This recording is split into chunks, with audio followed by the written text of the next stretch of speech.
So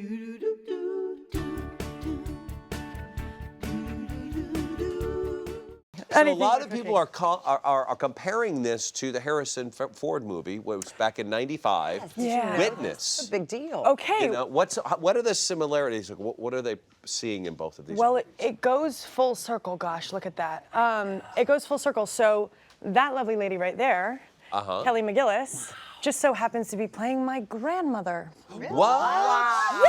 Look, mind blown. Wait, was it Kelly McGillis' idea to do this? No, she is a Hallmark fave. She's done a few. Sure. Yeah, that's Kelly McGillis right there.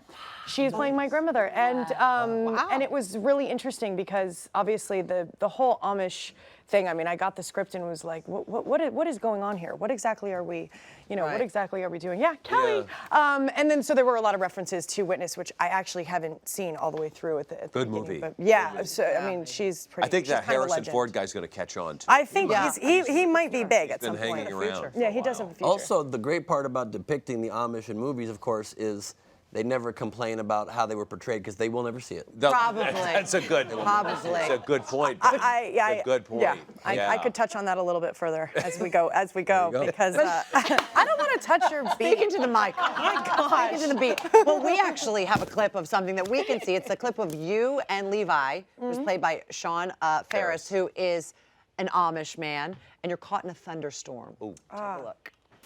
You know, until this man is caught, you shouldn't be out alone. Well, at home sit cow in my yard.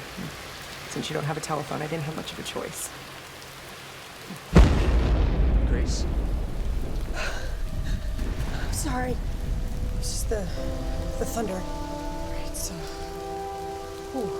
Is this from the war? Yeah. Mostly I'm fine. Sometimes something like that happens, or I have a nightmare or something. And you still want to go back? I know you don't understand. I miss my family, but I miss my team over there too. They really need me. And you? What do you need? I save lives over there. It turns out you save lives here too. And then the love story begins. Oh, he touched my hair. He touched my hair. Pretty amazing that you were the one that was freaked out by the lightning. I thought the Amish didn't like electricity, so I figured. No, lightning's a natural occurrence. Right. Lightning is a natural occurrence. Is it? Is it? Yeah. Oh my God! It's all happening. It's all happening right here on Home and Family. We actually have a shower here if you need to use it after. Yeah. No, there's. Yeah, you gotta be careful. You're gonna get a beat. Yeah. Real quick. Oh, that's so much harder than I expected. I I just prop hit myself in the face and it hurt legitimately a lot. It's not a rubber. It's not a rubber beat, by the way. It's No, Beat hard. down by a beat. It's a beat down. Yep. So, speaking of beatdowns, I hear you had a little bit of fun with your co-star Sean regarding his Amish accent. Yeah. So I mean, as you can see, it's not all fun and games. The movie definitely playing anyone that portraying anyone that's from the military and defends our fair country was an honor and was a blessing, and I was amazed to do so. And the script itself is very serious, and there's murder, but he jumped into this Amish accent that he got coaching for, and that is not easy, by the way. And that was what I was going to say, touching on what you said. They're never going to see it. So we kept saying, just commit. Like, it's not like they're going to call and be like, excuse me, you're doing my accent wrong. By the way, that was Russian. There might be some Amish people in Russia. Everybody calm down. They could have hired a Russian hitman. That was Natasha. Take care of it. Natasha, the Russian accent. Because they don't know how to use a phone. So there was one, exactly, but at one point, I don't think it was during that scene, but it was somewhere in the barn where he said something, and they said, cut, or, how you doing there, Grace? And I said, are you the Lucky Charms guy? Have we delved into the Lucky Charms? And he goes, I think I just turned it into the, Lucky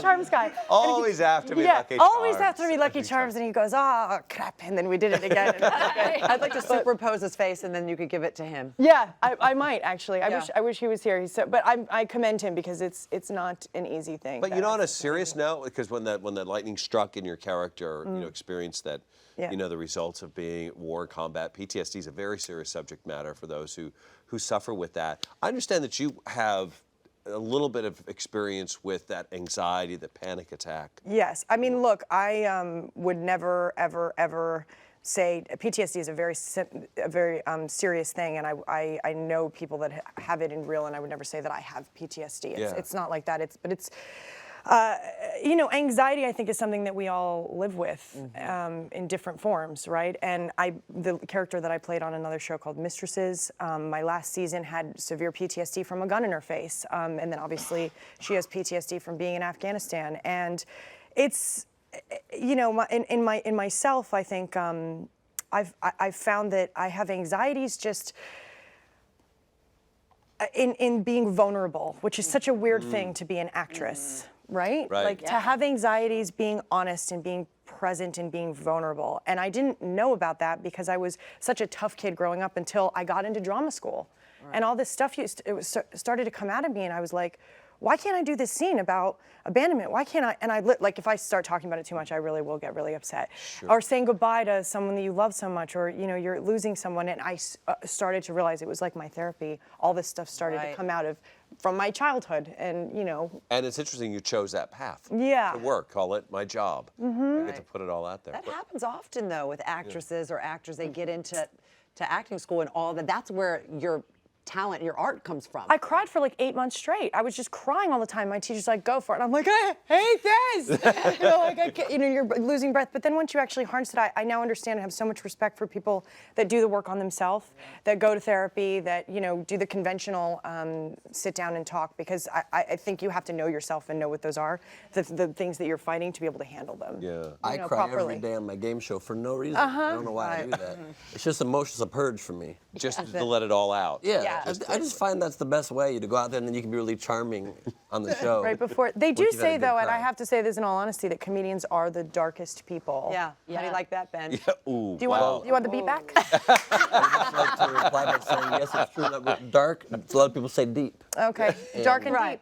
And if goodbyes are hard for you, we don't have to say goodbye when it's done today. We can just part with it. Okay, I'm just gonna. Or you could just go on forever. There you go. Oh, that's lovely. Touch my hair if you want. And then, Oh my, it's almost like a Hallmark movie happening right here. That's right. I feel like it's a new wouldn't it be script. funny if we fell in love on Home and Family, would promoting be. a Hallmark movie? Think about What if I get into a cat fight with your ex-girlfriend? Do it. What if that was... I'm in with a chair, Geraldo style. I'm fine with it. Let's do it. Listen, we had Paige get married last season on the show. We're due for another Hallmark or a Home and Family wedding. So we're happy to plan that whole thing. And Not gonna burst your bubble, guys, but...